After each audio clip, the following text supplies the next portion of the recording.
2017 జల్లికట్టు ఉద్యమంతో ఒక్కసారిగా ప్రజాదరణ పొందిన మ్యారీ జులియానా అలియాస్ జూలీ తర్వాత బిగ్ బాస్ తమిళ్ ద్వారా మరింత గుర్తింపు తెచ్చుకున్నారు.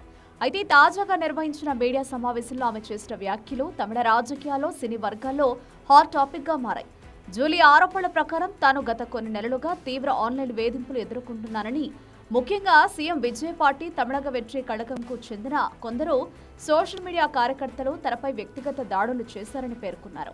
ఈ మానసిక ఒత్తిడి కారణంగానే తన మొదటి బిడ్డను కోల్పోయానని భావోద్వేగంతో చెప్పారు. విజయ్ అన్న నేరుగా ఏమీ చేయకపోయినా ఒక్కసారి తన అభిమానులను ఆపమని చెప్పి ఉంటే ఈ పరిస్థితి వచ్చేది కాదు అంటూ జూలీ వ్యాఖ్యానించారు. తనపై జరిగిన ట్రోలింగ్, క్యారెక్టర్ అసాసినేషన్ కారణంగా కుటుంబ జీవితం దెబ్బతిందని ఆమె ఆరోపించారు. అంతేకాదు, తన పేరును ఓ కిడ్నీ స్కామ్ లో కూడా లాగారని, 15 లక్షల మోసం చేశానంటూ తప్పుడు ప్రచారం జరిగిందని జూలీ పేర్కొన్నారు.